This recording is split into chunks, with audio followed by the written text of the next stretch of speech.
And I believe we are live! Hello, everybody! Happy Friday, everyone! Thank God it's Friday. How it do? I just realized that the audio is extremely loud, so we're gonna turn that down a little bit. Man, is that some loud music. Hope everybody's having a fantastic end of their week. Did you guys... I know this week has been kind of wild. At least for the folks over here in the Crit fam. But, like, how are you guys doing now? Got video games, vacations coming up soon. I'm doing good. Sweet. That is awesome. Can the folks on the interwebs hear us just fine? Make sure audio's good, visuals are good, you guys can see us, we exist. It would be most appreciated if you can give us a little bit of a thumbs up, because I feel like this is going to be some prevalent information we all want to talk about, and I want to make sure everybody can hear us. Of course, we need to do it along to the usual music. Can't do it without starting with Simian Segue, even though we're definitely not having the usual crit chat that we do. We will not be returning to Monkey, not yet. I'm gonna double check and see if everything's good on the YouTubes. Things seem to be doing good on Twitch. Okay. Yeah, I see it running on both. Might be a little too early for folks. I was kind of expecting... Oh, we do have some folks kind of popping in over on YouTube. I see y'all. Huzzah! Oh gosh, yeah, no, it's this week was rough, and only next week is gonna be even crazier for me. So I'm hoping I can get a little bit of a chance to chill, relax, and talk some 21XX with y'all. That is the plan.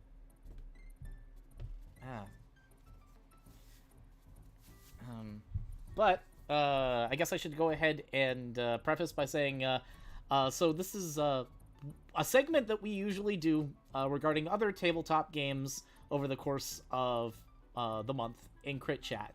But today we're actually taking the reins. I'm taking the reins from Jeff's or Kinji's usual DM Roundtable.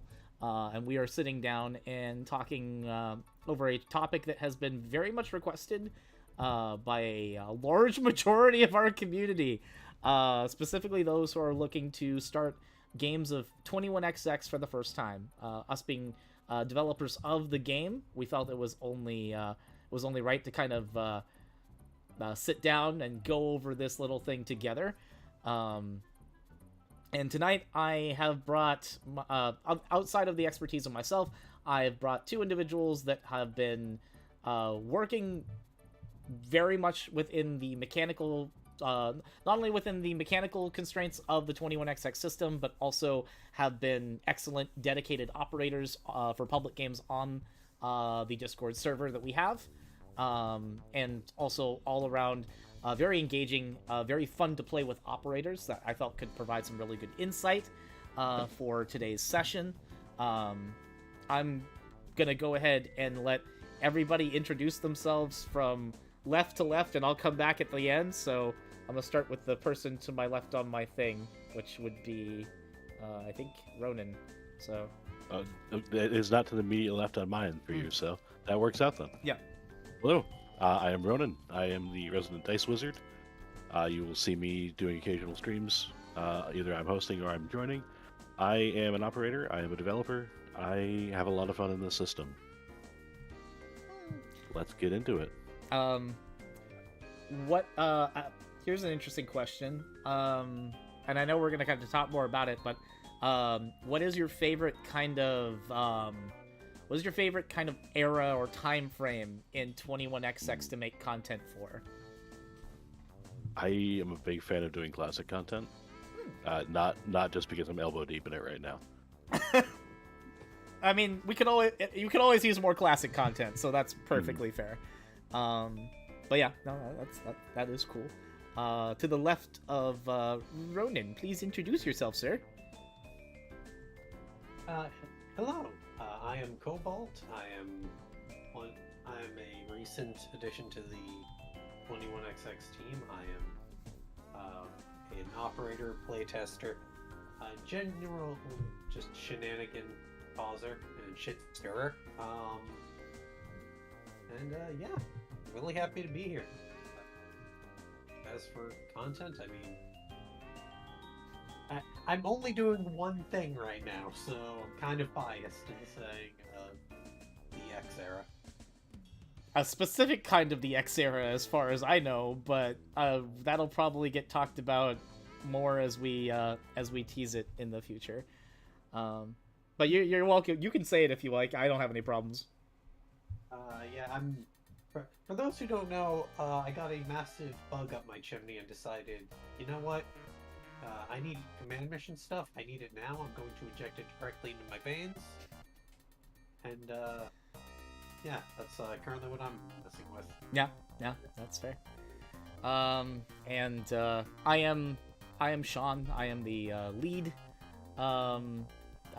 dev and mechanics. I'm here for the Cult of Cobalt. But it's not a Cult of the Land, but it'll have to do. I am the lead designer and mechanics developer for 21XX.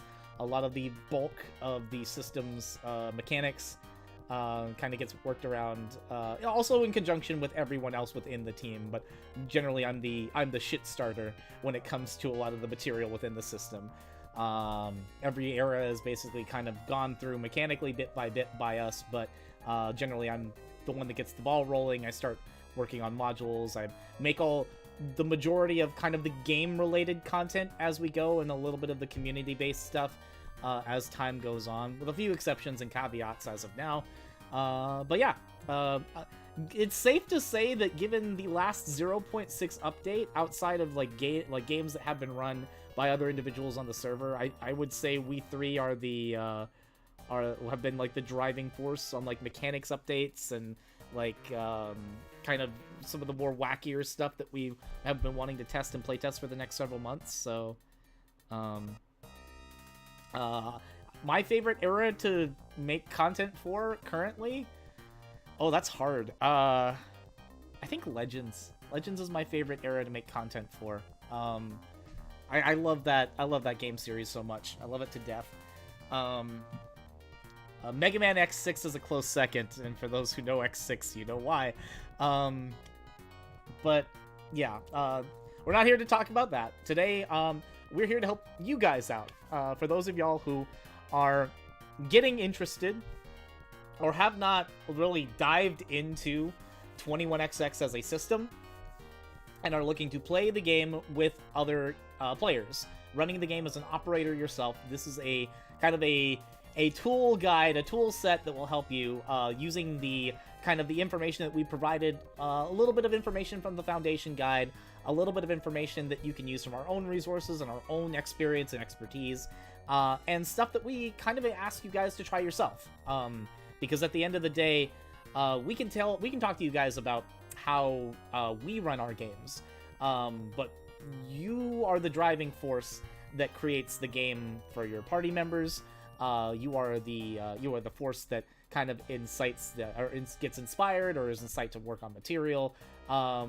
We lay the groundwork. We want you guys to go ahead and flourish and do what you can from there. But any other opening logistical stuff we want to start before we get right into it? No, I think you covered it all. Yay! Tip your navigators. That's the extent of my advice. Yeah, fair enough. I'm gonna go make sure you guys are all turned up and good to go. Ronan, you sound fine. Cobalt is fine. Okay, we're good. Tyler, X6 is fair and balanced. X6 is especially fair and game there, yeah. balanced. If you can't handle it, that is a skill issue. Cobalt, can you make sure that you let folks know in the show's chat that we are live and good to go? Because I imagine there are going to be some people that are going to want to tune in for this one, and I know we're kind of we're getting into the crux of it all. Hey, we do have some folks on YouTube. Mega Magic Studio has said hello. Good to see you. Glad you can make it in. I am paying attention to YouTube, I promise. Don't usually do that, but I want to make sure I get all the questions therein. And I want to go ahead and also mention that we are going to go ahead and talk about each of our respective points. If you guys have questions that you want to ask us as new operators or those who are interested in wanting to get games of 21XX running, and there's specific things that you want to know from an operating perspective rather than not necessarily a mechanics perspective or like a the game's perspective, like how to run it. We'll save those questions to the end of the session because there will be a spot for Q&A and stuff like that, so you know how that goes. Your usual business-esque meeting rules as we go. Let's go ahead. My laser pointer. Oh man, I didn't bring mine. I also didn't bring my About Me page. I just introduced us. It's fine. So I feel like we need to start by explaining what an operator is before we start. And this is before we even get into this. So for those who are unfamiliar with 21XX, I'm surprised you're here, but welcome. I'm glad you could make it in. 21XX is a tabletop role-playing game that is set in the Mega Man and Mega Man X series of video games, with additional content that is era-spanning throughout the rest of the Mega Man franchise. For those who are interested in taking a look at it, you can download the book at www.21xxrpg.com. The Foundation Guide, which has all of the basic rules to kind of get your game ran and get first-time operators up and running, is free to download and look into. We just updated to version 0.6. It has been a pretty significant update for like new mechanics updates and balancing changes. So we hope you guys will check that out. But for those who have not taken a look at things and want to operate for the first time, my first recommendation is read the book. Okay. Read the book. And this meme has been used for other things, of course, so I'm not trying to lock this specifically on just guys. Men, women, and children, if applicable. If you are going to get into 21XX for the first time, try to get familiar with the mechanics and go through the book.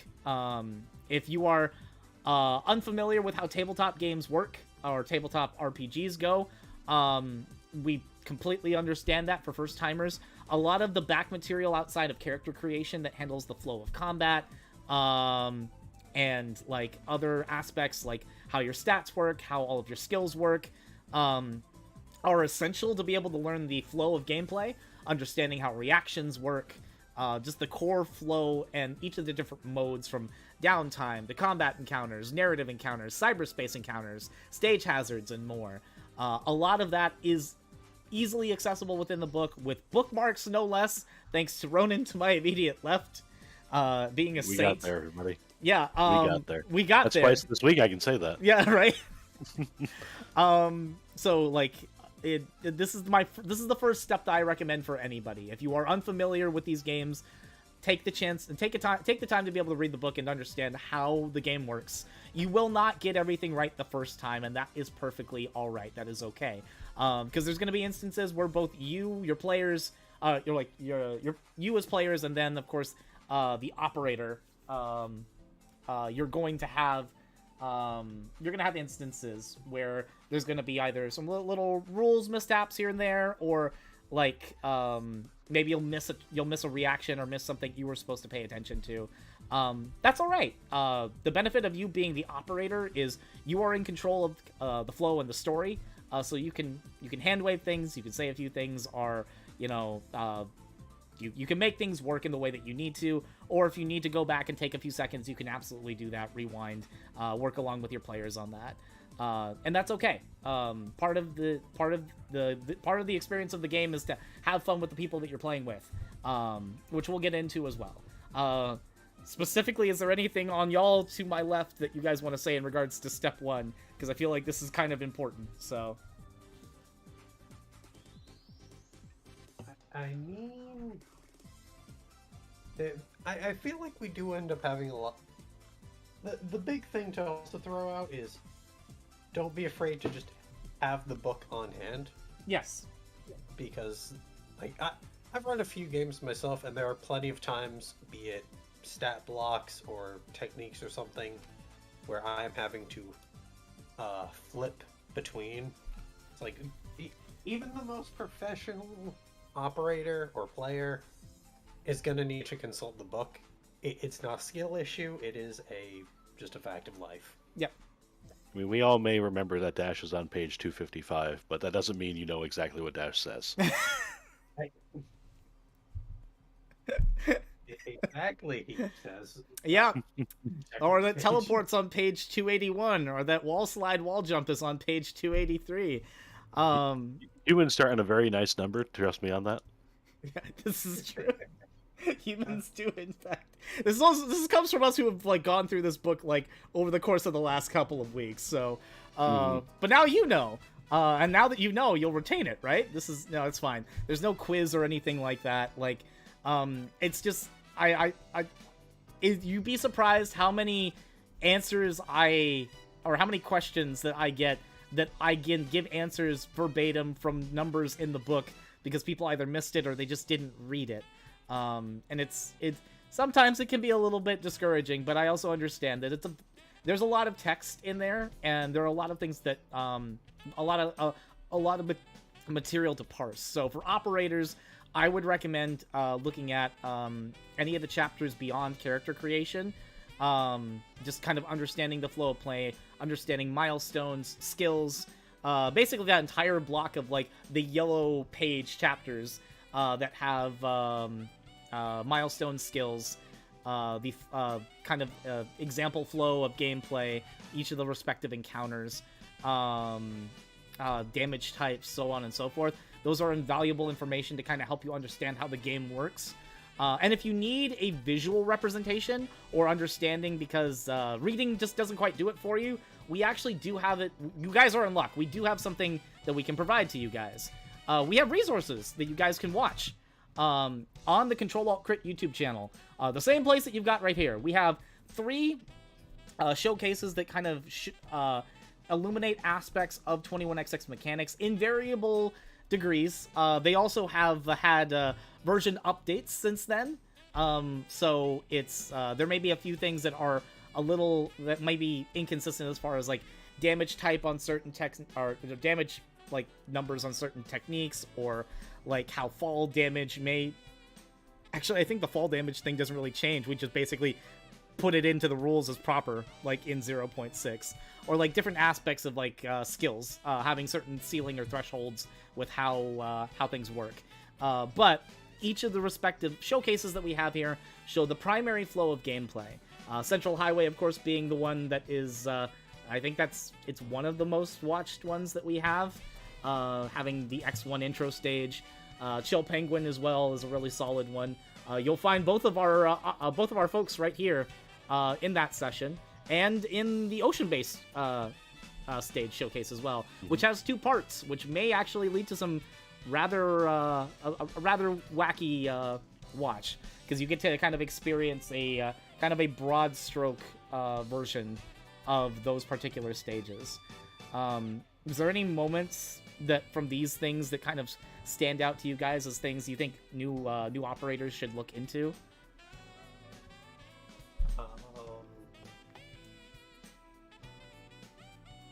I had one and my brain just immediately Cobalt.exe has stopped responding and needs to close.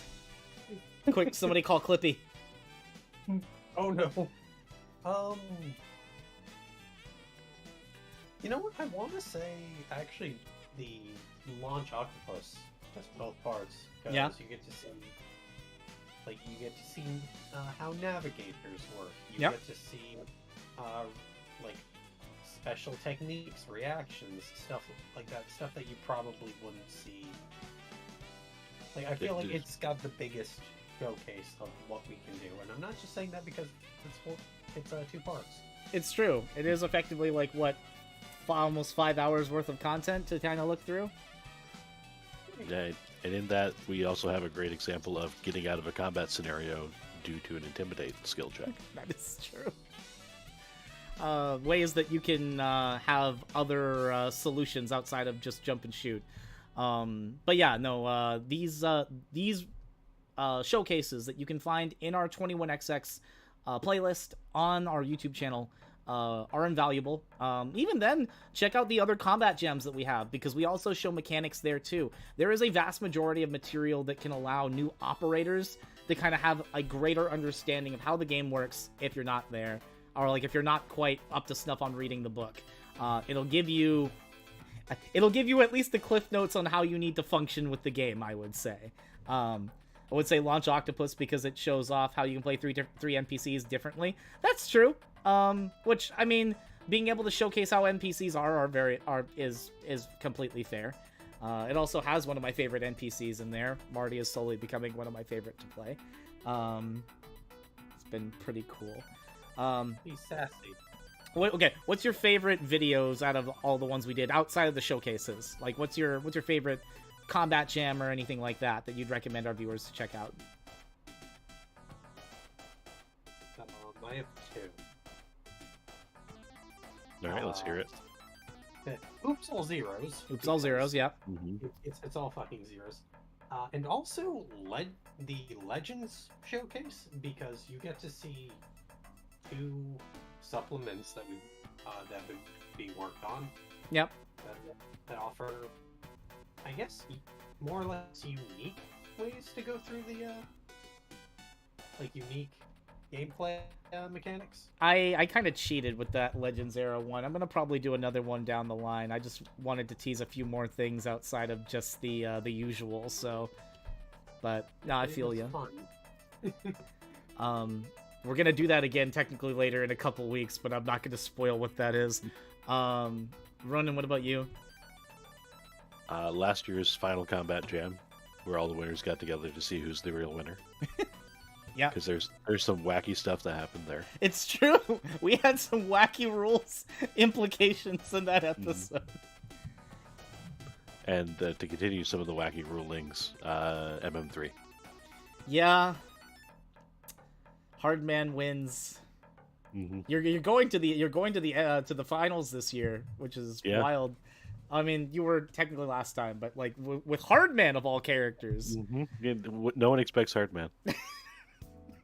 Xyler protagonist showdown was absolutely wild for its implications. Yeah. Mm-hmm. That is fair. But everyone hates Moonlight. God, I love when Discord decides to be Discord. Okay, so some of you guys may be wanting to actually experience the something beyond the Central Highway module, which does exist in the Foundation Guide. It was in the earlier slide, but you can actually find Central Highway on what's the page, if y'all can find it for me, in version 0.6. We have to pull up the dang thing. I figured somebody had it on hand. Central Highway, the adventure proper, starts on page 291. So if you want to check it in the Foundation Guide, page 291 of version 0.6 of our Foundation Guide has the Central Highway module, which is completely available for play. It specifies all the things that you need within the Foundation Guide to run it, including all the enemy types, which characters you're using, so on and so forth, and kind of a good template of how to begin writing your own or starting your own modules, because it does have a really well documented thing of like what the hook is, what your intro is, what your prerequisites are, what you need to set up for your players, some probing questions, so on and so forth, before you get into the session proper. But we do have other modules that are currently in active development and being worked on. Ronan, you put up your hand. I'm sorry. Yeah, no, I got a question. Yeah. Why do we do probing questions? Good question. That is a fantastic question. So when not everyone might use these. When you are running a game of 21XX, it is always I find that it is always good to add a little bit of world building to not only for your own sake to kind of establish your party in the world, but also make them feel like they've lived in there, like they've had like they've been there for a while or however long that they have, and that there's more to them beyond the scope of just what they do in a combat situation or what they were built for, you know?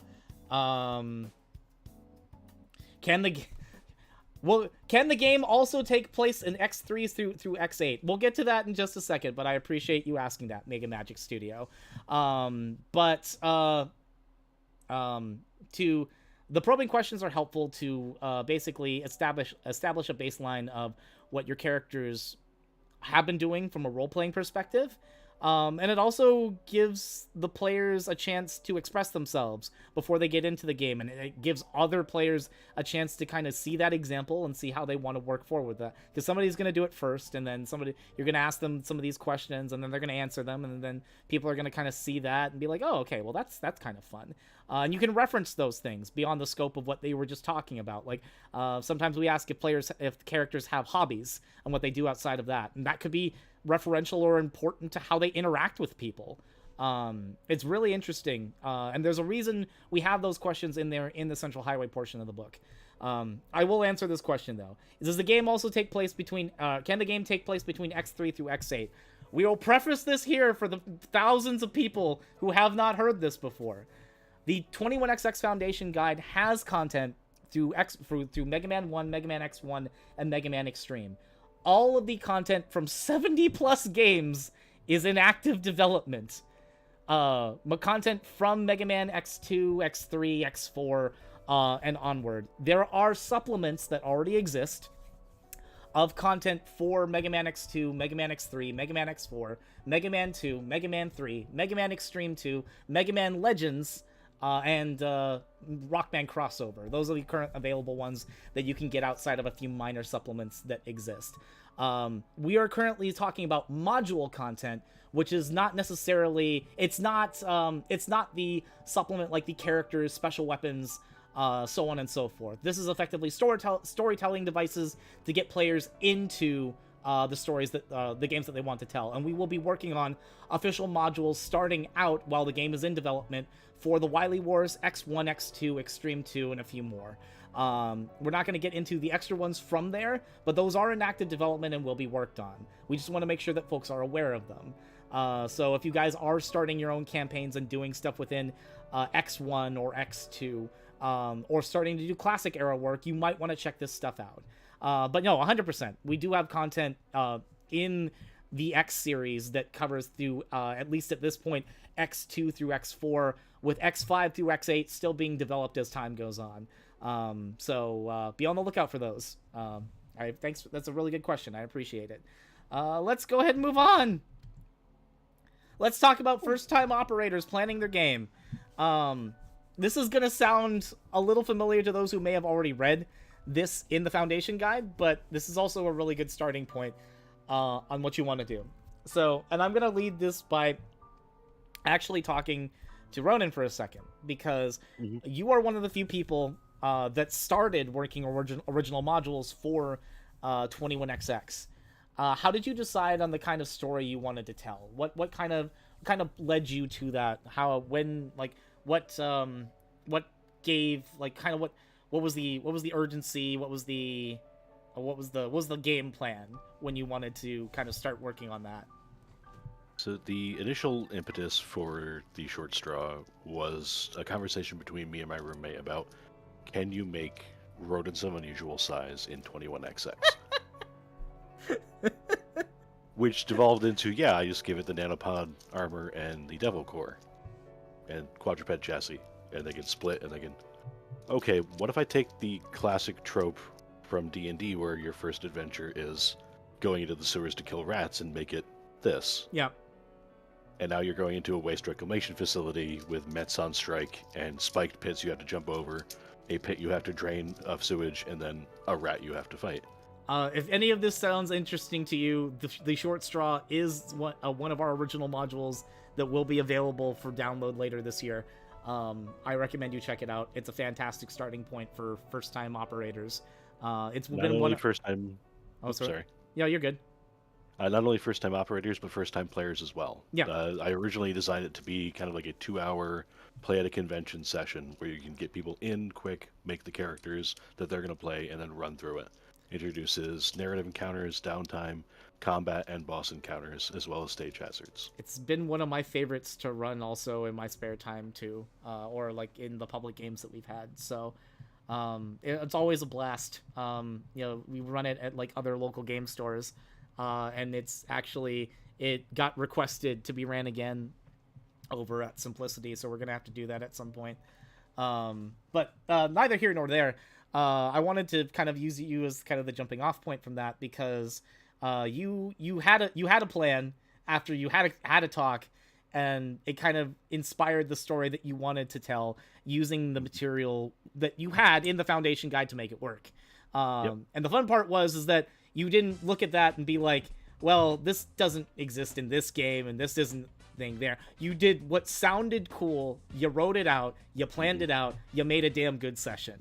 One of the things that we'll specify within the book is that there are the content that is in the 21XX Foundation Guide. They aren't restricting you to anything. They're providing guidelines for you, the operator, to use in conjunction with your players. If you want to make adjustments to aspects of storytelling or aspects of certain kinds of mechanics here and there to make things more acclimated to your universe or your world, you can. Most TTRPGs will kind of tell you that homebrewing is a perfectly fine thing. We're not against it at all either. Heck, there's a whole reason why in our system we have a custom special weapons rubric to kind of just make whatever the heck you want with that. Creativity is part of the package when it comes to being a game master, or in this case an operator, and we wouldn't want to hamper that here. Cobalt, is there any kind of follow-ups you want to make to that as well, or? I mean, it's something that we kind of bring up a bit later, but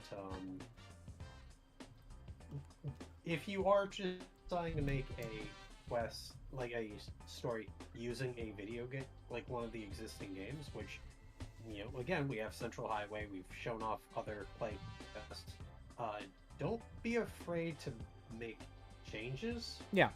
The game is a great bouncing off point, but you do not need to follow it tit for tat. If you decide you want, I don't know, to see what happens, like you want the party to join Sigma on his rebellion, you can do that.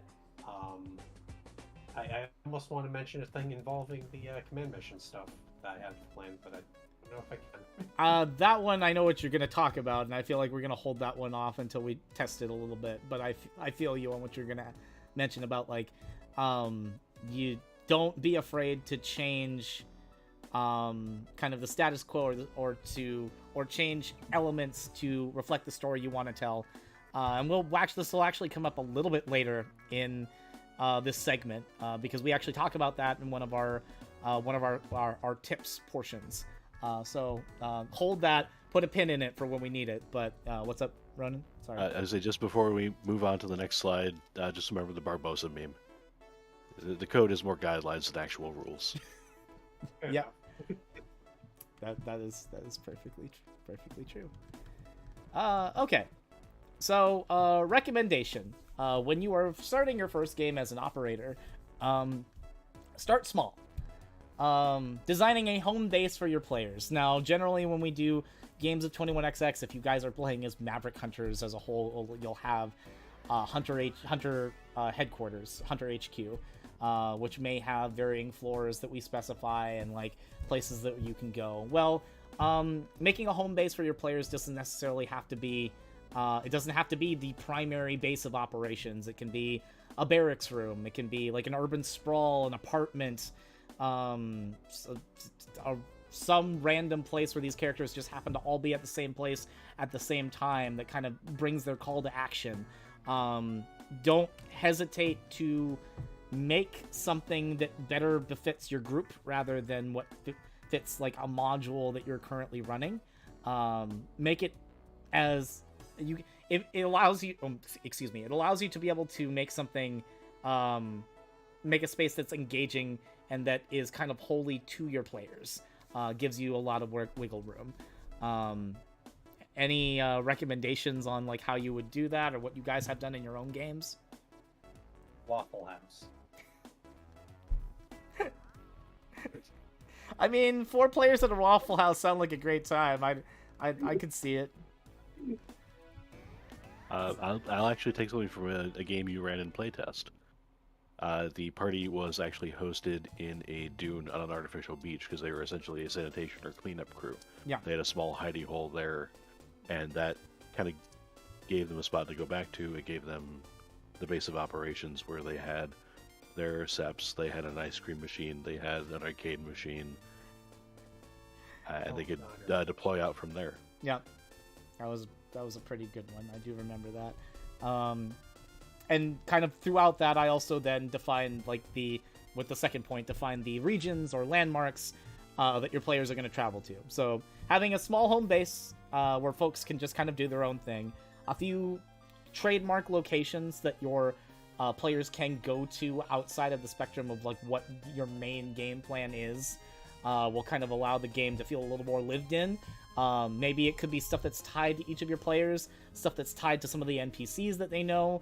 You know, maybe one party member hooks up with another NPC, and now you've got a space that they reside in that they go in to check on with them periodically, that the party can travel to as well. Or, you know, your black market vendor or whatever vendor that you have could be part of that region or landmark. There's a lot of options that you can do there to kind of get it away from the stage aspect of gameplay. But you should also, of course, define your stages, as it were. By stages, we mean like, you know, when you play a Mega Man or Mega Man X game, you have your boss character, and before you get to that boss character, there is a massive stage that players go through to kind of take care of all the enemies and traps before they get to the boss. Provided you've decided on an enemy type or NPC that you want to use as your boss design, you want to work a stage around that as well. Try and give, like, make it areas that, of course, complement them. Like, obviously, you don't want to put Chill Penguin in a volcano. Or maybe you do. Maybe that's a thing you want to do. Like, if you're down for it, go ahead, you know, to each their own. But, like, things that make sense from a mechanical sense, or things that make sense from, like, a lore-wise sense within the grounds of, like, what you're wanting to work on. Design around those aspects is kind of the best way of handling that. And as we've mentioned before, you don't always have to defer back to the games for your own decision-making, because the game is ultimately your own, you know? This is actually super huge. We need to talk about this because not enough people use this, and it's so prevalent that we think it needs to be covered with. We put it in the book. Session zeros are super important. They are a powerful tool of being able to run games. We have an entire segment in Crit Chat dedicated to running session zeros in one of our earlier videos. Which kind of talks about like how important it is to establish the tone of your game and like the game plan, setting expectations with your players for the first time, meeting players for the first time, seeing how they all interact. I think is it's pretty significant. So instead of me kind of getting into that, I kind of want to let my my two co-hosts also talk about the importance of how session zeros are for their games before we kind of circle back around for it. Cobalt, you want to start? Oh, goddamn. You can say no. Yeah, I think I can. Session zero, I mean, let's be realistic. Any kind of TTRPG, anything, session zero is important. You know, you figure out how you throw the campaign idea at the party, see what they want to make, be like, hey, this character works, this character might not, I recommend this. See how everyone meshes, and of course, I know some people, for some reason, think this is silly. Setting up hard, like, guidelines, especially for longer campaigns, like, hey, is this cool? Is this not? You know, like, we always end up saying stuff like, you know, we will never go into excruciating detail about how, say, a human is defeated. Reptiloids are fair game because some people get squeamish around that kind of thing. Yeah, the mentioned lack of no human body horror, but robot horror is fair game. I seem to have flashbacks, from that dune on the beach. Mm-hmm. I seem to remember a certain mission going that way. I don't know. I that's no longer in my memory banks. I don't know what you're talking about. You should update your journal. I should, in fact, update my journal. Okay. What recommendation do you have for folks who are doing a session 0 for the first time? Like, what would you tell them to focus on for their first run through as an operator, trying to get people acclimated or interested in the game?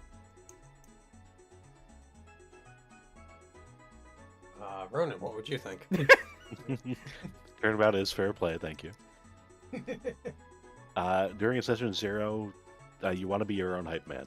Yeah. You may have think you wrote the worst thing imaginable, but you want to make sure the players are going to have fun with it.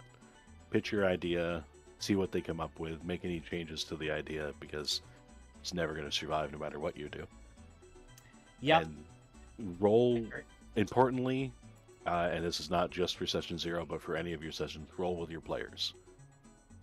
There is collaborative storytelling, but you're outnumbered. It's true. This, I actually think this is a big one, especially if you are starting for the first time. Be familiar with how character creation works. Be familiar with how developing characters, building custom special weapons, like kind of setting ground rules for what works and what doesn't, that's paramount. Get familiar with, of course, our 21xx online builder if you want to use that for creating stuff, or if you're doing it pencil and paper, just be able to run down with players to help them go through their builds for the first time. Because for people who are looking at the book or looking at the stuff, just kind of picking options, may not be familiar with how things work or what they do or how they work. It all comes back to reading the book and understanding how everything goes.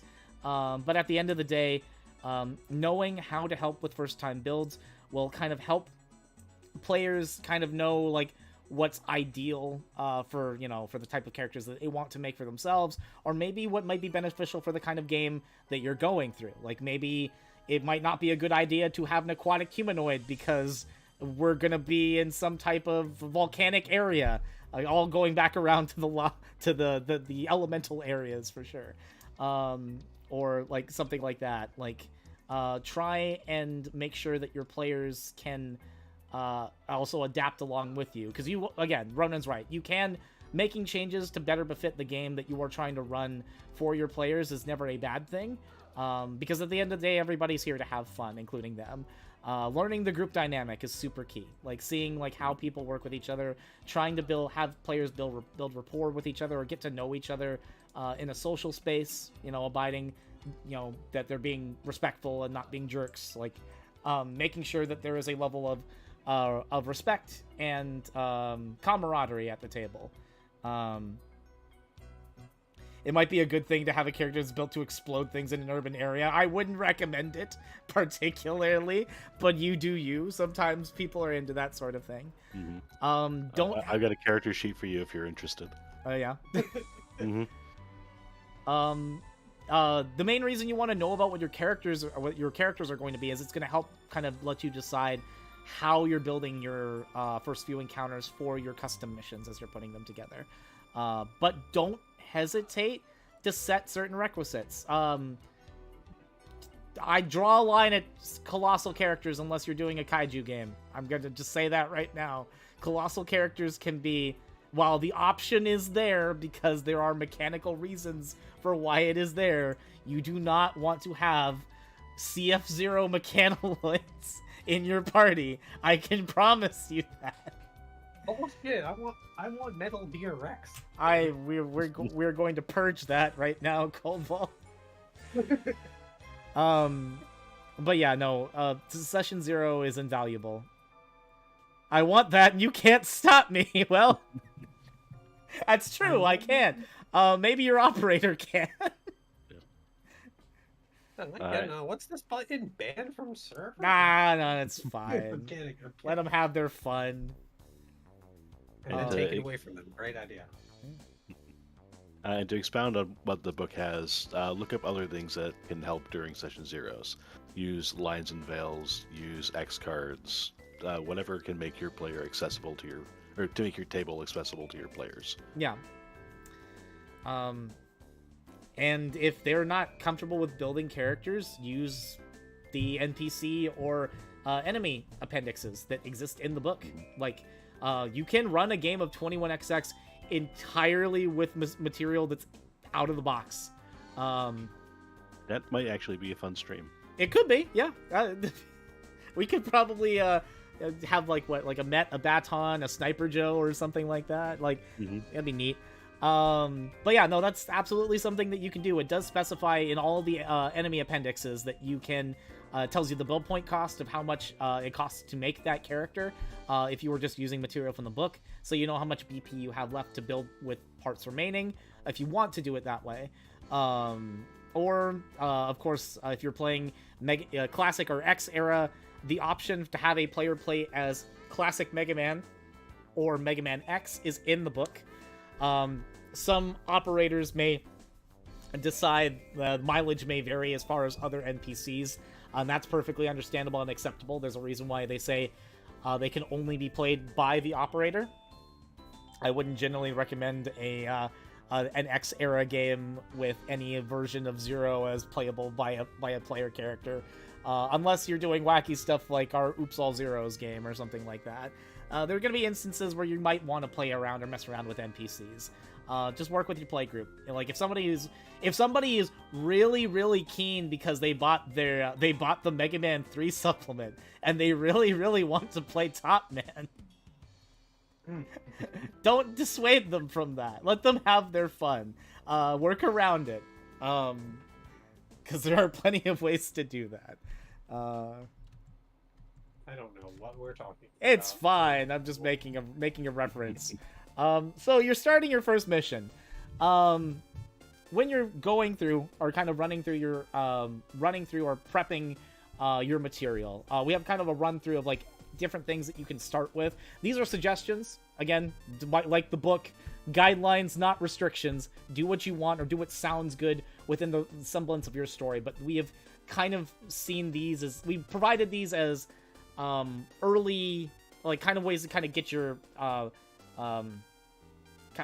game underway. And we kind of follow this structure in the Central Highway module. If you want to take a look at that to kind of see that, we have the setting hook followed by a bit of downtime to let your players get acclimated and be a part of the world. The probing questions that we talked about a few moments ago. This is where you kind of start that here. And it's okay if your game starts out slow, because you want to have you want to be able to provide enough kind of what's the word am I looking for? I can't. My brain is also shut down and needs to close. I need help, Clippy. It's as the repair tech on site, foundation. Yes, you need to provide foundation. Hey, there we go. As in to let your players kind of and to let your players build off of that from you, because once you get that started, they're gonna start also laying down the groundwork as well, off of ideas from their characters, ideas of what the party, maybe how the party all knows each other, so on and so forth. There is it was, granted, it was for another TTRPG, but there is a saying I've heard for, like, as advice for DMing and operators, fuck. Suggest that your party picks up quote-unquote useless skills too. Like, yeah, my knowledge equestrian probably won't help, but, you know, the day we're dealing with horses, so yeah, you know, the fact that I'm adept at horse knowledge is really gonna be the make or break point, or it could help against like a horse like Analoid, maybe. Who knows? You know, there are always instances in which case a player character will make a decision, or you'll ask them a thing that may seem inconspicuous or unusual, like what type of hobbies that they have, that you can use against them or use to make the game more interesting. Use whatever tools that the players give you to inspire more interest in your game. 100%. I agree with Cobalt there. Even if it means having them have useless skills or providing them something once you ask them what they do in their spare time. Ronan, anything else you want to add to that for that starting hook? No, I think we've covered a lot of it. Yeah. Okay. Now, generally, you follow up with that with some type of narrative encounter that is a call to action.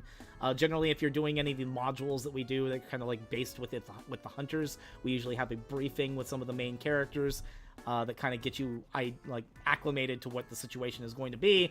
Have you ask questions with some of the main cast, get access to some vendors, do some last minute shopping and preparation before you go on your way. This does not have to be the same way.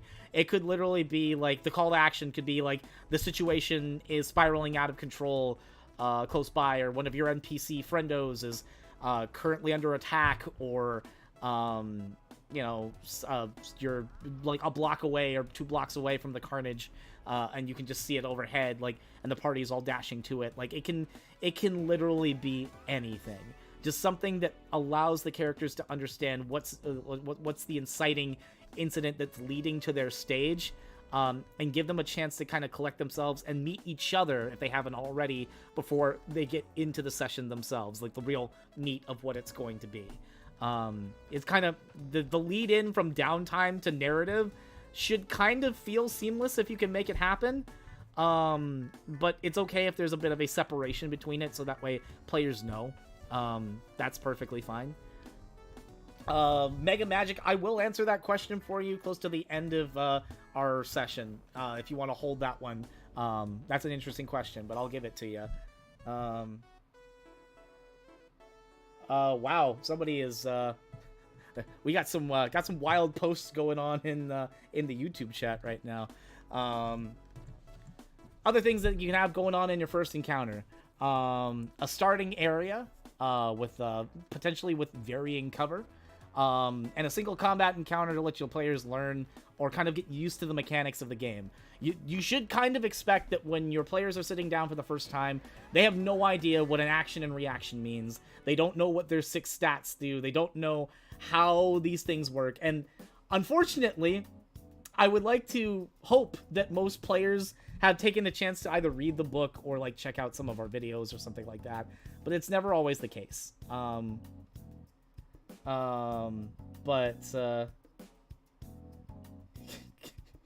So I don't know who, I don't know if you guys want to check YouTube chat for just a second, but we've got thank you. I don't know who that was a good one. Really good one. It didn't last for very long. In any case, but yeah, the combat encounter should be addressed as a way of getting players to understand how the system works, by having a few small enemies coming in that they can deal with. I don't know, do you guys want to talk about how you guys have done it in your own games or your own sessions before? Yeah, I can start with that. And going back to the short straw, first encounter, keeping it narrative. Spoilers for anyone that wants to go through it. Click away from the VOD now. Yep. You encounter a picket line of Mets. Work has been shut down for them, and there's multiple ways you can approach that as a party. You can try and engage with them verbally, sneak around them, decide they're just not worth it, and go immediately right into combat. There's no right way to do an encounter. That's true.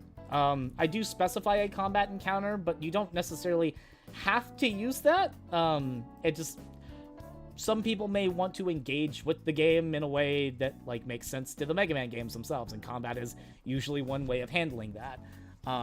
So it's kind of up to how you work with that. And then in your case, you just use Mets as the starting enemy type. That's fine. There's nothing wrong with having a consistent level of the same enemy to work with. I personally recommend that there is a little bit of variety for players for their first time.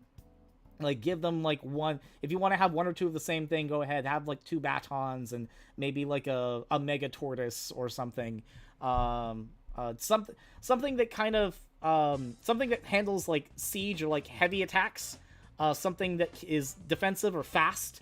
And then something that is kind of in the middle, or something that is capable of like maybe like an all-rounded or like the heavy artillery, maybe defensive, maybe a little fast, so on and so forth. Mix it up. Give players the opportunity to see how different aspects of the game work, how different mechanics work, and how different damage types work. That's another reason why you want to set up your first combat encounter in specific ways. Cobalt, is there anything you want to add to that? I think something I do kind of like would recommend is also like, don't be afraid to add like secondary objectives. Good example would be, I guess, like Central Highway. Like, oh hey, there's this attack going on, but there's this person inside trapped in a car that's being attacked. It's like, Yep. Okay. This isn't just going guns blazing, let me get the order out. This is, I have to plan, prepare ahead, and like, how am I going to do this in a way that's going to be able to save this person? Or can, as the operator, use this to have the enemies like try and demoralize the target, the party, or don't be afraid to give your party options that they should handle, like different, instead of just press and hold right, run, jump, and shoot. Yeah, like we're of course emulating a video game series, but you don't want the end all be all of all your mechanics to be just like the series itself. You want to be able to provide them a different perspective of gameplay, which you can do with the way you describe things, the way you have characters interact with them, the way you have robots just in general like do things like in conjunction to their actions or against them, or even how these enemy types interact with the world or other NPCs. Like, for example, as Cobalt mentioned, the hostage that is in the Central Highway module, which is always fun. That being said, follow up from there, which you can either mix up or you can have separate starting out, is a stage hazard encounter to up the stakes. Now, there are a few stage hazards that already exist in the Foundation Guide. You know the ones. You got the disappearing, reappearing blocks. You got the spike pit, so on and so forth. A few extra ones that aren't normally kind of in the same vein, like acid rain or stuff like that. But stuff that you can generally work with or mix in to your games. You can also develop your own stage hazard encounters if they kind of fit like a specific niche. Like maybe you want to have like fall damage is in the system, so maybe you want to have a significantly high drops and you want to calculate fall damage either that way or do it a specific way, like when they hit the ground they take an extra form of damage or something. There's also instances where you could also just calculate lava or something like that, like stuff that makes sense that enemies would have to deal with, utilizing aspects of things like fire terrain or so on and so forth, which some of that is explained in the Foundation Guide. Any stage hazards that you guys like using in your own sessions, your own games? I'm definitely a fan of the spike pit. I've only really used the spike pit. My favorite one actually is the acid rain. That's mainly just because of the playtest I've done with Rainy Turtleoid. It was really interesting to use that. I guess I also like the anything that can potentially explode, because if you get a bunch of that lined up, it gets really fun. Looking at you, Launch Octopus Showcase. A little bit. And then of course at the end of it, when you're finally done with all the wacky mix of combat and stage hazards and maybe a little bit of stuff in between, hopefully with a cool narrative encounter right before to kind of get into the climactic showdown, you'll have a boss encounter with the boss that you chose for the module that or the mission you wanted to run.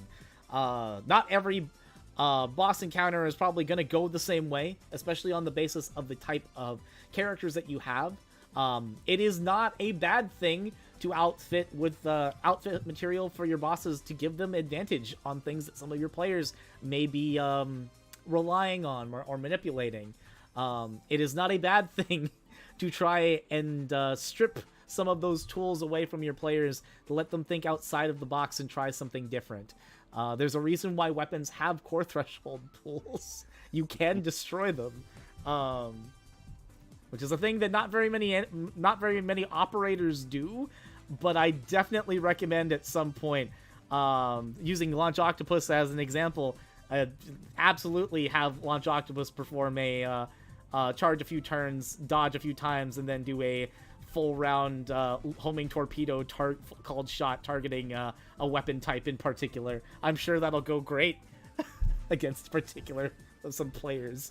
Hey, Thin Ice, good to see you. Glad you can make it in. So. Zyler asks an interesting question. Both of those questions I'm gonna save for the end, just because I want to make sure we keep it relevant to the talk about encounters before we go on. Both of those things I will mention, though. We'll talk about. So, I just want to make sure we move on for there.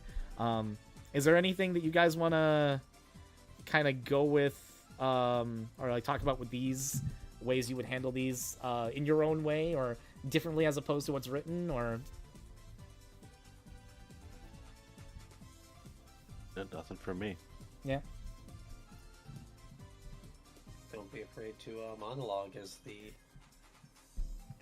You sly dog. You got me monologuing. Yeah, no, having your villain monologuing is always fun. Having your NPCs just monologue in general sometimes be a good time. Obviously, you don't want to have your NPCs run the show for your game. You want your players to have agency. You want your players to be able to enjoy themselves. But sometimes, just sometimes, let yourself kind of get it really into it. Sink your teeth in as that character and get really ham on it because that may just be the extra oomph your players need to either, one, try to shut that character up, or two, actually feel somewhat empathetic depending on how you handle them. Could just however you end up running it, I suppose. I'm looking at you, Chill Penguin. Man, that's such a good one too. So yeah, how to run your game. What do you guys prefer? Do you guys prefer running it digitally, or do you guys prefer doing it in pencil and paper, like in IRL spaces? I like both. There's certain aspects to one over the other that can really work. Yeah.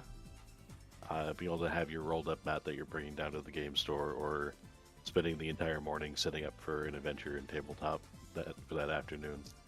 They scratch different itches. That's true. There's something about doing like the convention games that we do that I don't get that kind of high in any other game.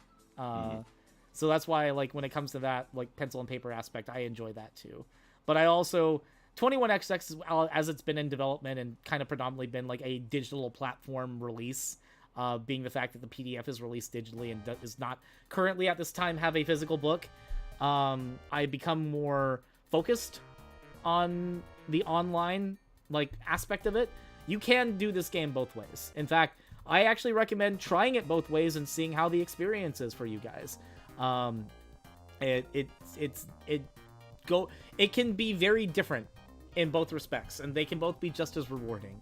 Now, I guess in that case, Cobalt, what do you actually prefer if you had the opportunity? I've only done it as an online digital kind of media, so I think I'm just gonna leave with that. Okay, no, that's right. When an operator is running their own game, you can decide how tactical focused or narrative focused you want it to be. Do you want it to be focused entirely on utilizing maps with plenty of combat encounters and things that kind of scratch the itch of strictly like team-based, tactical-based combat, which the system can be very much used for? Or do you want to have more of a narrative focus, kind of making it more theater of the mind, having the combat encounters being still there but not as prevalent, with narrative and skill checks being the biggest focus of it? Like, obviously we've all tried to do a blend, but I'm curious, Cobalt, which end do you lean more, tactical or narrative? I lean more tactical. I prefer... When it comes to TTRPGs in general, I'm definitely more of a roleplay kind of person. Yeah. I like just seeing character bonds grow. Even in video games, I'm always kind of the, try and be the diplomatic person, as opposed to let me cave your skull in with my giant flaming sledgehammer of doom. Yeah, it's fair. I also have more memories of just seeing the wacky stuff people do in combat. You know who you are. You know what you've done. I feel like I'm part of those.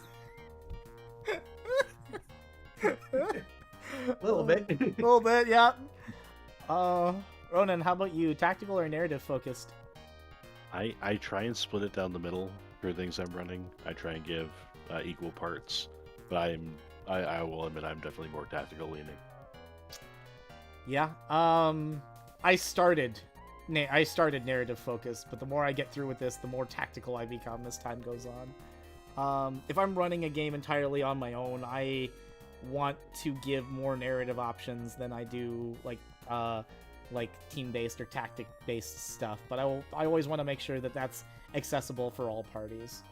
Yeah, comments for folks in chat on YouTube saying that they like to play IRL more than doing with online. And then again, with 21XX, you can do that. There's a reason we print out character sheets. There's a reason you guys can easily access stuff with the character builder. You can just pop that out on your phone, write that stuff down, and just sit down with friends and have a good time. Zyla's like, I have no idea what you're talking about, Cobalt. Yeah, you don't. Someone does. We do recommend that if you are playing 21XX for the first time, you should have some type of rudimentary map for a faster flow of gameplay.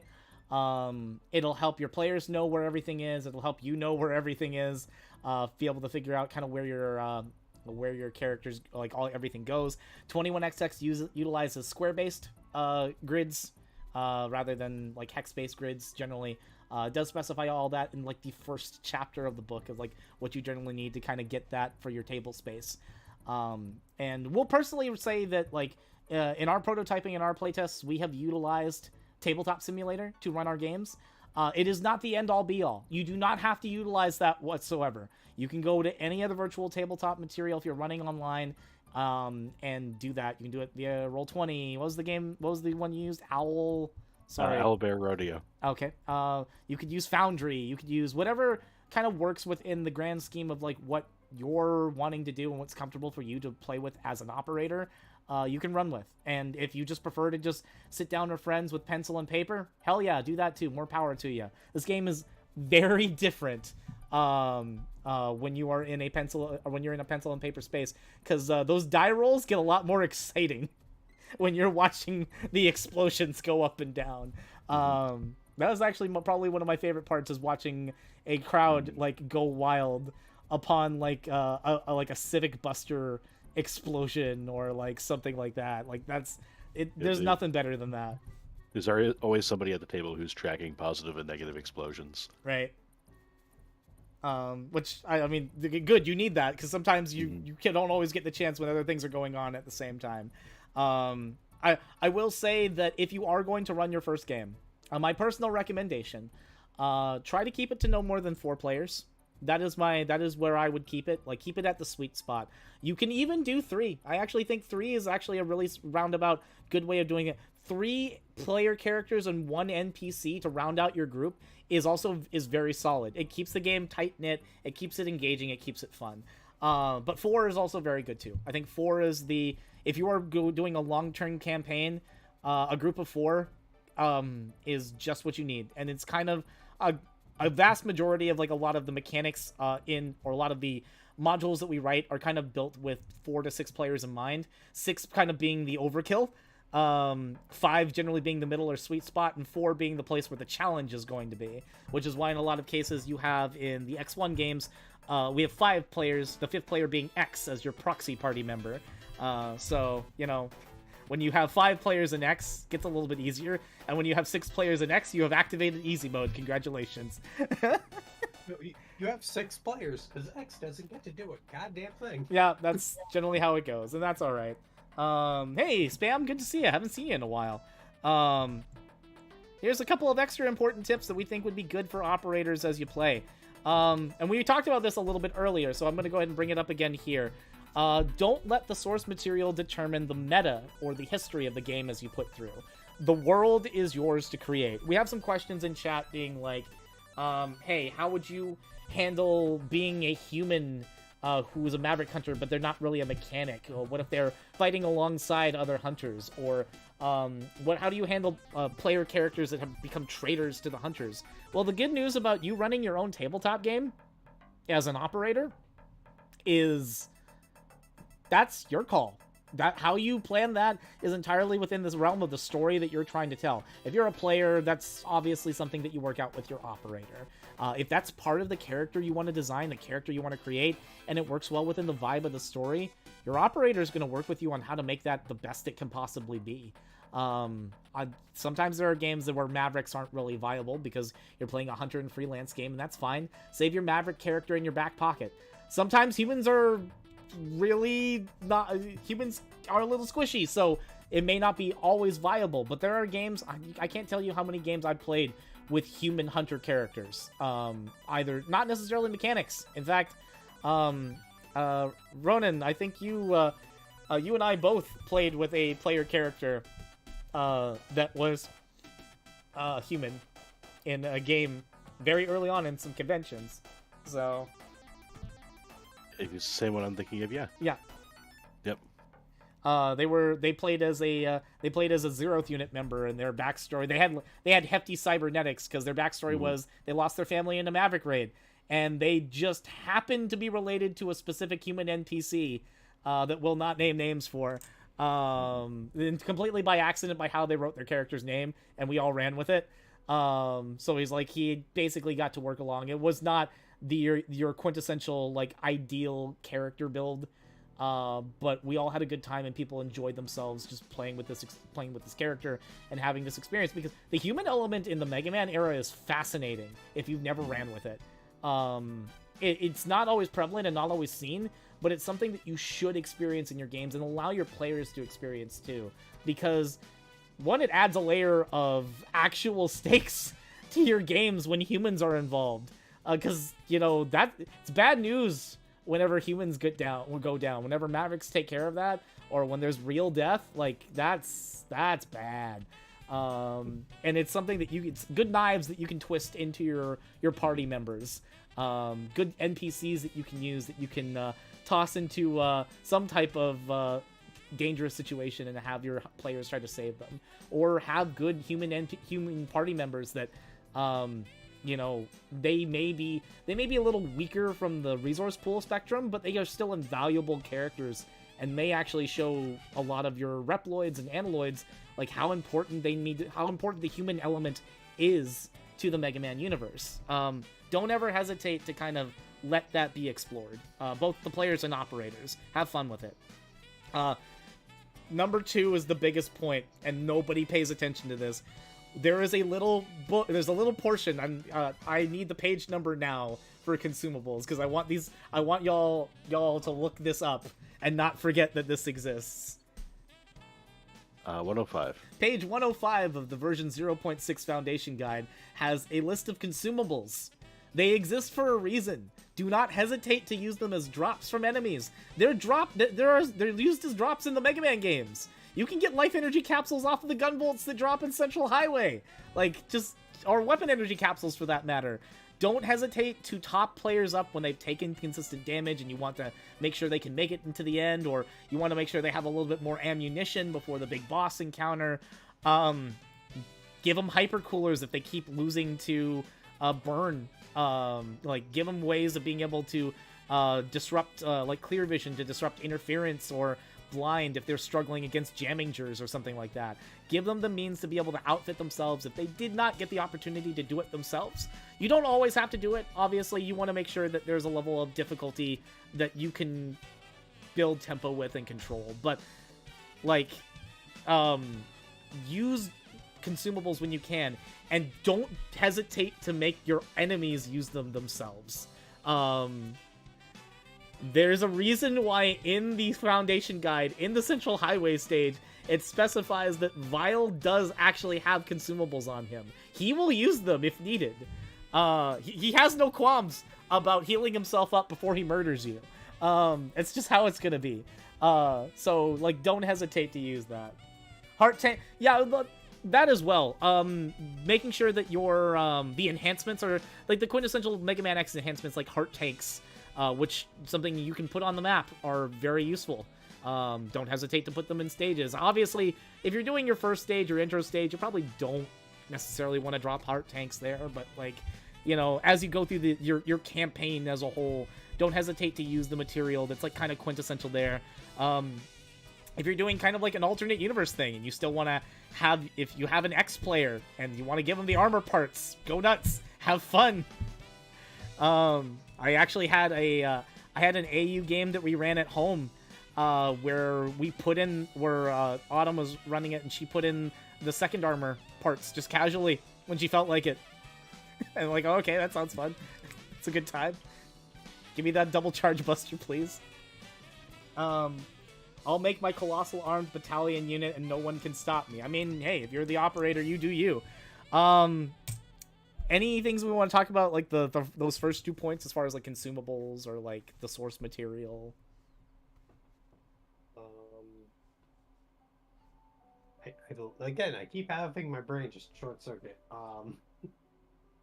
We have a joke kind of in the community, like in the Discord, about how like the timeline keeps getting screwed up, and it like it's true, because in these games it's very easy to be like, you know, what happens if X dies, or to throw, I guess, one of my playtests.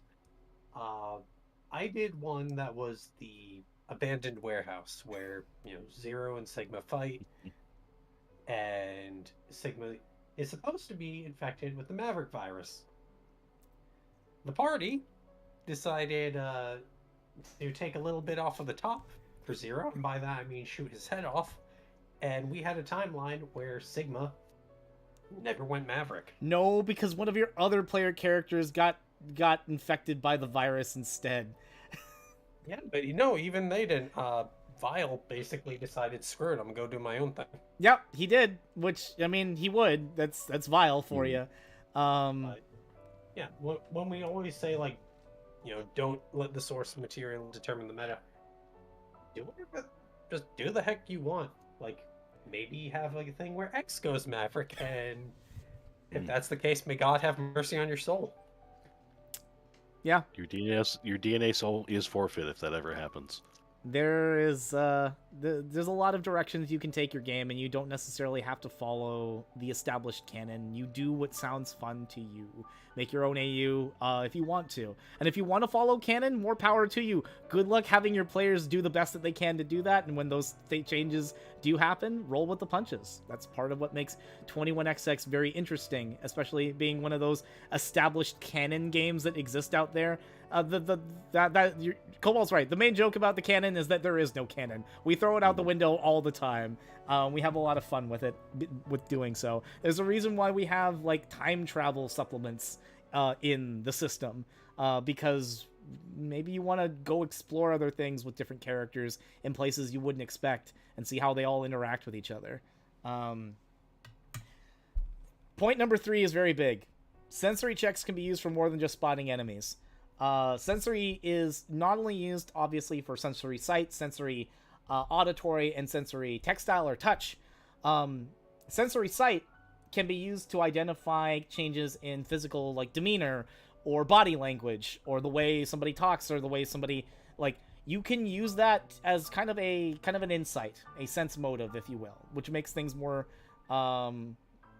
interesting, I think, for the sake of narrative encounters, if needed.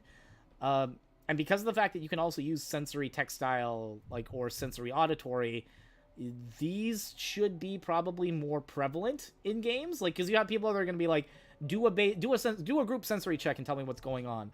Always ask what type of sensory each player is doing, and don't hesitate to explain why, or like to kind of explain what each one does and why you're asking for it. Just be like, there may be different values for different types of sensory that you may not take into account when you roll this. So like, just go for it.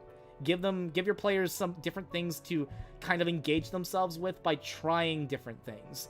Then just, I use a perception check. Tell me what happens. Looking at you, D&D. That being said, any times you've ever had the sensory check debacle lead to some shenanigans in your own games? Most I can think of is the launch octopus showcase, where we used it with Marty. Yeah. Got some AU discussion going on in the YouTube chat right now. YouTube chat's blowing up tonight. Good to see y'all. Mm-hmm. What about you, Ronan? Any other interesting things that you've done with your wild sensory things that have happened in your games, or? Nothing that's immediately standing out for things I've run. I do recall some navigator / item sensor shenanigans in one of the first playtest games I was in with you. Yep. But that's all that's standing out to me right now. No, I gotcha. Okay. Last step kind of from here. If a party features a navigator, be sure to give them unique situations that only they can provide assistance with. And be mindful that your party is going to be down a combatant when you use them. Obviously, in most cases, your navigator will either be out of combat trying to make sure that they don't get involved or like get in a situation, or they may be one of the few navigators that are working on a hunter comms rig back at base if you're working with a Maverick Hunter group. Because of that, technically, your boss encounter is going to be down a multiplier, as it were, because you should keep that in mind. And you may have less enemies to have to work. You should probably have less enemies for your players to work with, because they're down one less character to work with that. It won't make your navigators any less important to the experience. No, absolutely not. But it does give your party a little bit of leeway from the amount of damage that they'll take and deal, which I think is probably for the best. Because if they're not physically there, like, I don't think that's. And again, this is a hand wave that I mention. Nobody has to technically follow this. It's just something that I personally recommend when you're playing games specifically. Do you guys have any comments on like how navigators can affect or change things, or options you can give to players to like make navigators more effective in their games?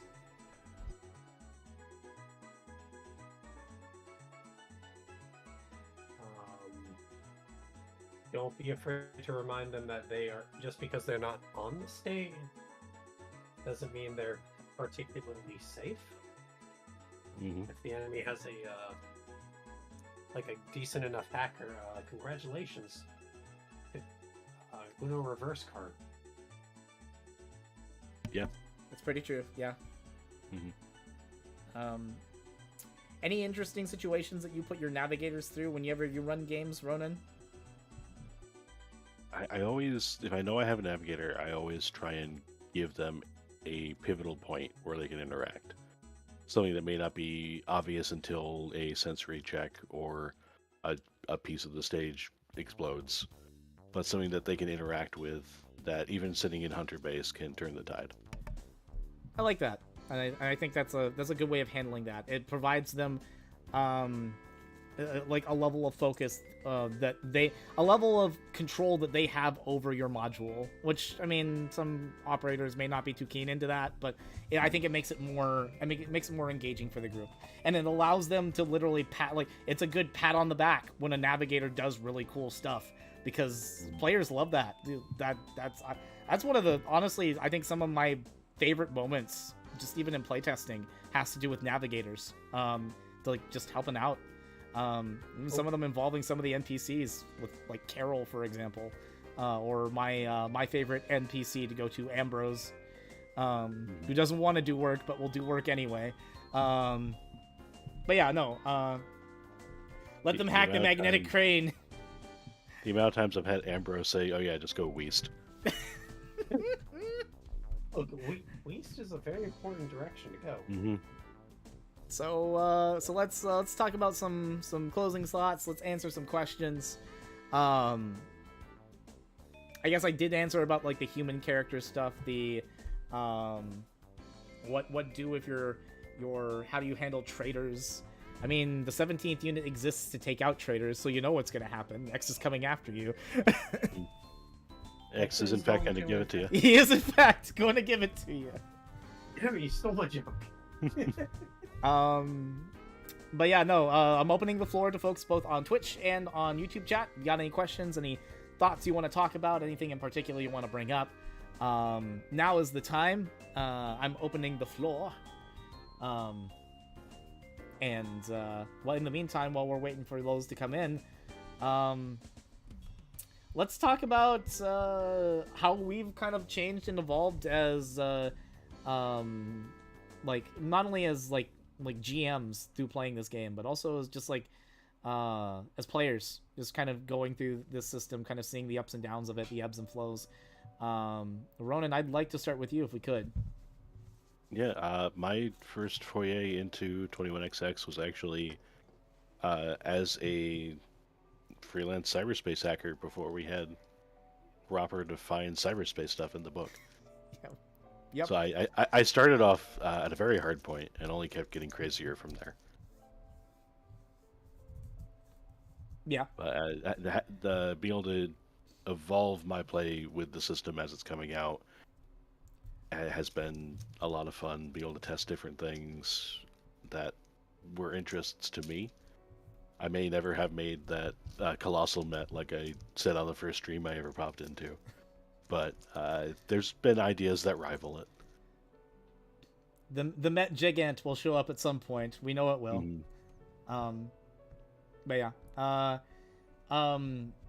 Is there an aspect of 21XX that we haven't explored yet that you really want to sink your teeth into? Publicly or not publicly, I'm fine whatsoever. Yeah. I am looking forward to both the Darkman line, yep, and the super adapters. yeah, no, that's fair. The super adapters have been very much often requested, and I think adapter tech is going to be fun too. I think the two biggest things that I have been asked over the years is when are the adapters coming and when can we play with biometals. Those are the two big ones. Which, I mean, yeah, makes sense. At least as far as stuff that doesn't involve like BN or anything like that. Yeah, that's a whole different pet of worms. Kind of people in the YouTube channel. Yeah, I'm seeing some of them. I guess we can answer some of them.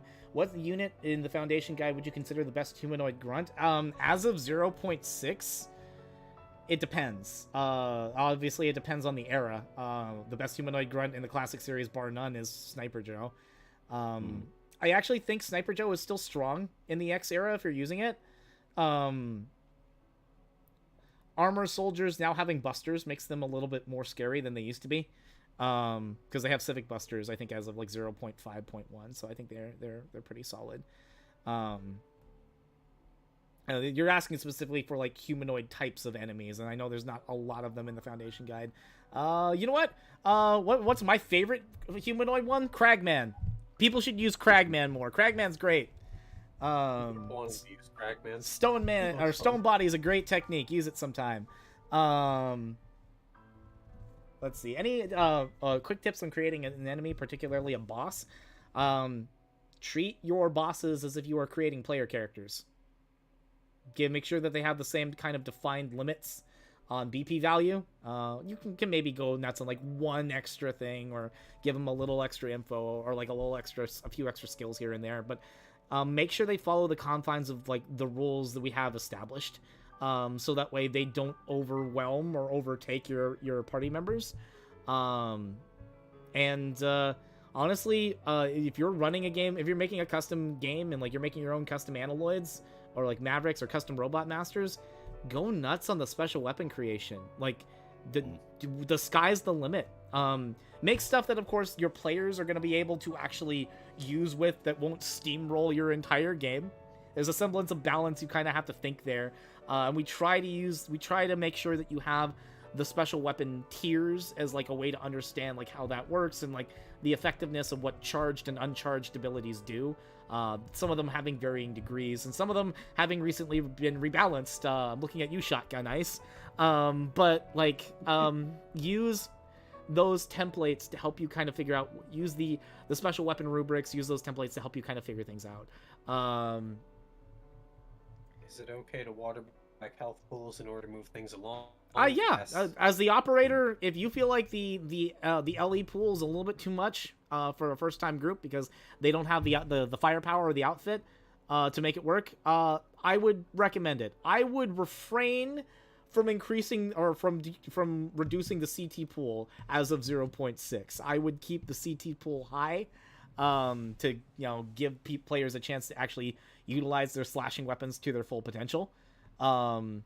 Or focus on things that take less CT to damage, like limbs, for example. Being able to kind of showcase how that is important and prominent to know how strong or how weak certain parts of a character's body is. But yeah, if you need to reduce the pools to like make things more engaging for a first time group, go for it. Hell, if you don't even want to do a combat or like a boss encounter and just have your last thing be a swarm combat encounter with a bunch of Mets, have fun with that too. You do you. There's a reason they exist that way in the Foundation Guide. Do stuff that is going to make your character or your player characters and yourself enjoy the experience. What is the most infuriating hard part of modules for each of us? Intimidating or ooh.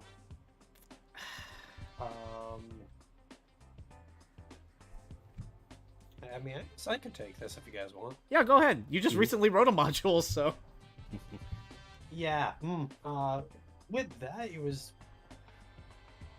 In terms of running, I am a person who's constantly nervous and being like, I hope this works. I hope people enjoy this. I hope I'm not laying folks down, that kind of thing. In terms of writing, balance. There is a balance between wanting to be faithful to the game, yeah, or like put in as much, and 11 pages of what should be a like hour, maybe hour and a half long part of a video game. Yep. Like figuring out what should I bring, what shouldn't I bring. No, you don't have to go into excruciating details about the cracks on the wall. Unless that crack is like super important for something, for sure, it's fine. Yeah, and they gotta break it to get the wall chicken. Wait, wrong game. Damn it. I mean, we have shout outs to Maestro making Sigmavania. They're working on wacky modules like that to get that wall chicken. Let's see, Ronan, what about you? As far as like making your own modules, what do? For at least the running side, the most intimidating is the 5 minutes before you actually start the session. Yeah, because you just got all those nerves. You got to work those out. In terms of writing it, you may have the idea; it may be kind of formed for you, but getting it down mechanically the way you want it can be hard sometimes. I can't tell you how many times, specifically for the short straw, I've gone through that boss encounter and kind of changed it up, changed what tactics he can use, the strategy to recommend for people running the module. Ronan, can you go ahead and ban our newest Twitch bot that is just make their way through? Sure thing. Thank you. Flipped off the chat box for a second, sorry. But yeah, no, that's fair. This is a weird question to ask me because I have to usually write out all the mechanics and like stat most of the stuff that I do for the modules that we run. So what's the most infuriating or intimidating part? The work that I already have to do as the lead dev. I'm sorry, that's the truth. But it is something that I do anyway, and that I get enjoyment out of doing the more I run it. I personally say that if you need like like Ronan says, like sometimes it might be hard to get those mechanics all out. Talk to people. Talk to other game GMs, talk to other operators, like ask them questions about storytelling, about like aspects of mechanics. Obviously, the 21XX community is, you know, we got a pretty tight group of folks who come in and chill on the Discord. Ask them questions in the OC chat or questions in the Foundation Guide chat, like anything that you want to kind of work out. Don't hesitate to do. Engage on this video when we're done with it. Go make some questions in the comments. We'll hopefully have time to get down and answer them in due time. Like, don't hesitate. Tyler also asked a question of how hard is it to juggle an NPC with one of your own player characters as DM? Ooh. I mean, I think it depends on what, like, having the NPCs. If you're talking like having a party, like, you know, yeah, again, 4 players and X, like I think we kind of, I know Sean usually does this, but like having the NPC play in more of a support role, like, hey, I'll be here to help you guys if you need it. Yeah. But I'm not going to come in and show you guys why X is indeed going to give it to you. Yeah, like generally I generally have X, especially early X. If you have X1, he plays passive unless a story situation like changes that, which is good because then the players want to see him succeed. Because they've had time in the sun, they've had time to mess around with some encounters and see how it goes, and now they want to see X get mad and do something. There are ways that you can work around it. Don't hesitate to give your like, obviously I know some players will make support NPCs and they will make them prominent roles. Give your players the opportunity to experience what you have to offer first, and let those players work with it. Let those players show how mechanics work, like reactions, for example, or supporting with like consumables, or something that allows them to feel like they have a semblance of use in the party without overwhelming your players. As we all know in our group, the classic X move of charge 2 and hold to fire later, or charge 2 and fire, is kind of the prominent X move that we tend to do. How's your special project going, Cobalt? Who's been the hardest NPC or PC to make? That's a good question, because while Cobalt's worked on the module, I'm the one that's statting all the materials, so that question is directed over here at me. Command mission's been a hell of a lot of fun, and we'll talk about it more as that gets closer to the future. We'll tell you that. I love breaking canon. I do too. Canon breaking is fun. Especially when it completely disrupts or destroys entire actual timelines. Over oops, all zeros. Smiles. I don't think there's been a single convention game of the Central Highway that's ended canonically. Nope. I don't. All different timelines. Which is hilarious because every abandoned warehouse one has ended correctly canonically, and it's weird. Like, outside of the one first game that we ever had that Cobalt was in, where Zero died, he's survived every single time. He came back with a vengeance. It's wacky when that happens too. Shoutouts to Kinji, who didn't join us tonight, but also is a very fantastic operator who has broken his teeth to a lot of iterations of the system. I don't think he's had a chance to play with 0.6 as of yet, but if you ever have questions, don't hesitate to ask him as well. He is as invaluable as an asset as the rest of us. Them's the ropes. I will give one piece of advice as well. Yeah. Granted, again, for literally every TTRPG, but if you do not go into this specifically with the intent of it's me versus the party. You're all working together. You're all telling a story together. If you want to give them a challenge, yes, by all means.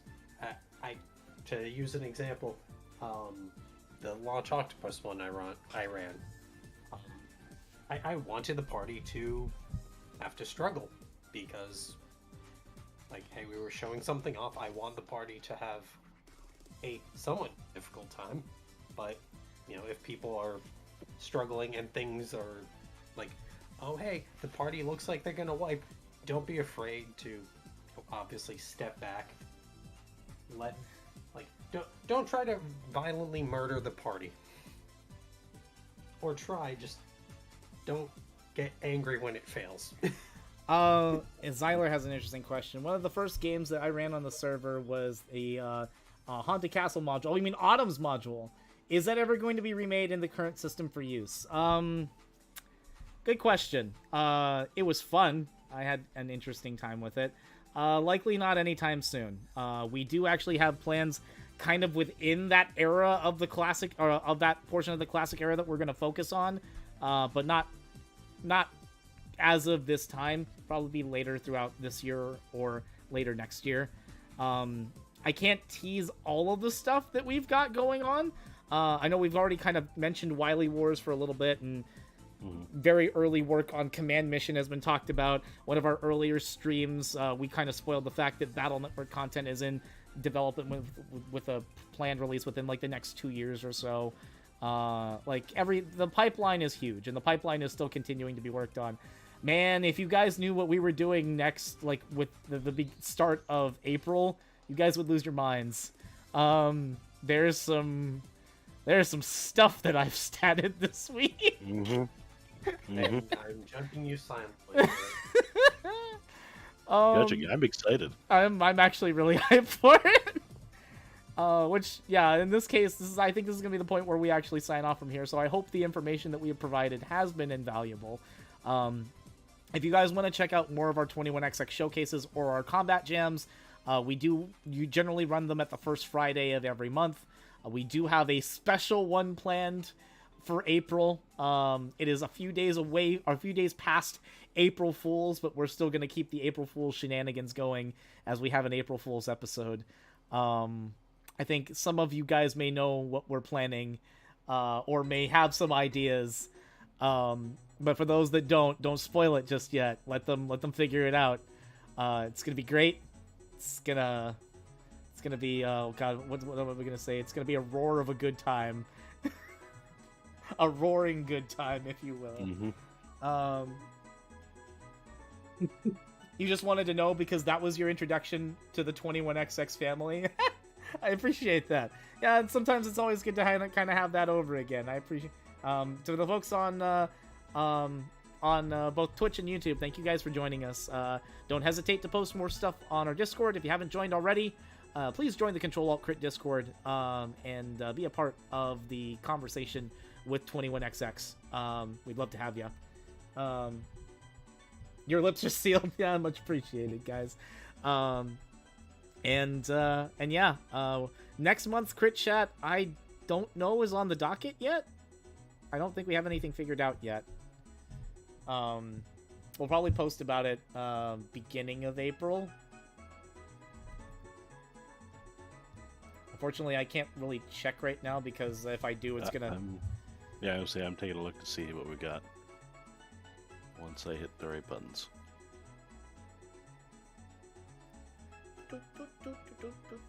I guess while we're also kind of waiting on that, if you guys have not checked out any of the public games that we have on the CtrlAltCrit Discord of other various 21XX games, definitely check those out. We have new ones that are starting.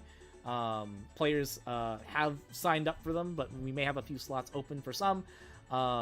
Cobalt, I know you've got ones. You have ones that you're starting soon. You have not only that, not only do you have public games, you have subscriber games too. Don't push yourselves too much. I make no promises. But for next month's Crit Chat, it is a League update. Oh, so we're talking about the gaming league. Okay, yeah, because there have been a few games that have come out since then. Got it. That sounds cool. I heard that is League update, and I was like, when did you guys start playing League of Legends? No. Yeah, good. There's an earlier Crit Chat that will help explain your question if you would like to take a look at it at some point. It's like a game critic league where we're basically trying to see which one of the top 10 games we pick for the year, how well they review, and like whoever gets like the best scores overall wins that challenge. But yeah, and then we have one more stream happening, I believe, at the end of this month, and it is one I've been looking forward to. What are we You've been doing? looking forward to Backseat Gaming? I am looking forward to Backseat Gaming, yes. We're going to be playing some Mole Mania. We're going back all the way to the classic Game Boy for this one. I had to look up, or I looked up a little bit of this game, but I have not seen all of it. It looks like a lot of fun. So It is a lot of fun. And pro tip, depending on how far we get, my save battery is dead. So beat it in one shot or not beat it at all. sounds good to me. It'll be like Star Trek all over again. Yes, it will. Okay. Well, thank you, gentlemen, for joining this evening and being a part of this. As always, you guys are awesome. You guys are the real heroes. As are you, chat. Thank you guys for joining us tonight and talking with us and being a part of the experience. I hope this has been eye-opening. Gave you guys a lot of stuff to think about. You know, let's keep this dialogue going. Talk about it between now and the next big 21XX session we do. But until then, thanks very much, everybody. Take care.